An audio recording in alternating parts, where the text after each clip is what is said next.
क्या आप समझती हैं बहैसियत औरत, आपने अपने सफ़र में कहाँ कहाँ आपको महसूस हुआ कि अगर मैं औरत ना होती तो मेरे साथ ज़्यादा बेहतर सलूक होता? आज तक नहीं हुआ, आज तक नहीं हुआ। इसलिए कि जिंदगी से वो तलब करना चाहिए जो जिंदगी दे सके। हम वो तलब करते हैं जो नहीं दे सकती। दूसरी बात ये थी कि मैंने पहले कहा है ना, एक बहुत अच्छे घर में पैदा होगी, बहुत खुश ख्याल घराने, कोई तमीज़ नहीं थी लड़की और लड़के। अगर थी तो ये कि हम दोनों अपने कॉलेज में तकरीरबाजी में डिबेटिंग में हिस्सा लेते थे। मुझे इजाज़त मिल जाती थी, उसे नहीं मिलती थी। वो गरीब जाके लड़ता था कि वो उसको दे दी, मुझे मना कर दिया। उनका जवाब बहुत अच्छा था, कहते थे वो सोचती है, तुम सोचते नहीं। हमारी उम्रों का इतना फर्क नहीं था।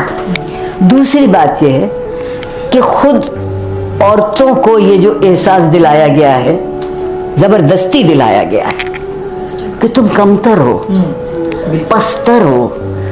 मसलन औरत की अक्ल उसके टखने में होती है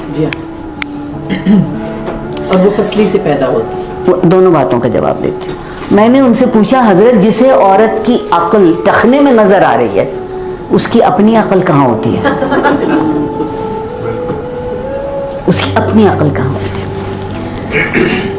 फिर ये कह दिया, ये बाइबल में जरूर एक जुमला है औरत के लिए, मगर मिसाल के तौर पर कहा है। मसलन कि औरत पसली से पैदा। रसूलुल्लाह सल्लल्लाहु अलैहि वसल्लम ने तो क्या नाज बर्दारी की थी औरतों कि औरत पसली की तरह है, इसको सीधा करने की कोशिश मत करना। आप सब इसी कोशिश में लगे पिछले 1500 बरस से तो सीधा कि हमें सीधा। अच्छा, अब उसकी बड़ी बात है, ये जो पसलियां बजाते खुद बहुत नाजुक हैं।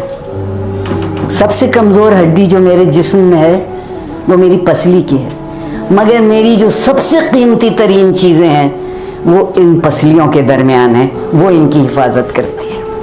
वाह वाह, क्या बात। जो कुछ भी है बिल्कुल बिल्कुल वो इनकी हिफाजत करती है। इसका मतलब ये हुआ कि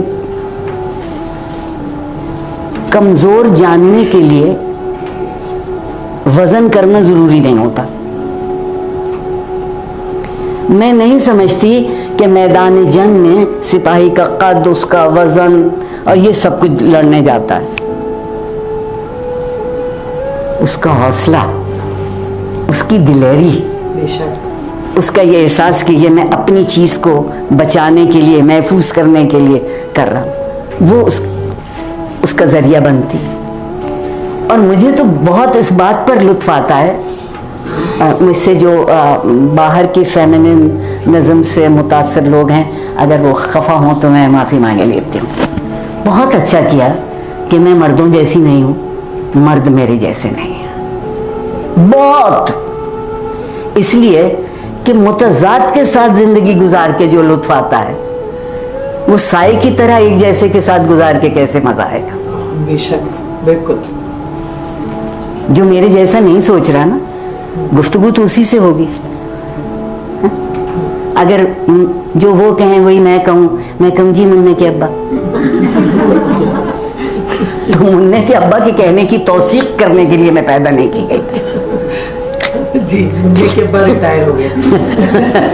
आज की जो आपकी दुनिया है, खासतौर पर टेलीमीडिया और प्रिंट मीडिया दोनों में, ये बिल्कुल दूसरे रास्ते का मुसाफिर है, बिल्कुल।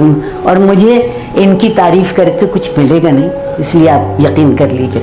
मेरे लिए बहुत बड़ी बात है कि एक जवान शख्स मेरे जैसा इस उम्र में कहे कि ये हो रहा है तो ये गलत है, ये ऐसे हो सकता है। इनकी उम्र में आके एक शख्स कहे कि ये भी गलत है, ये यूं हो सकता है, ये यूं हो, तो तब्दीली की ख्वाहिश तो कहीं बहुत शदीद है। ये ज़रूर है कि हमारे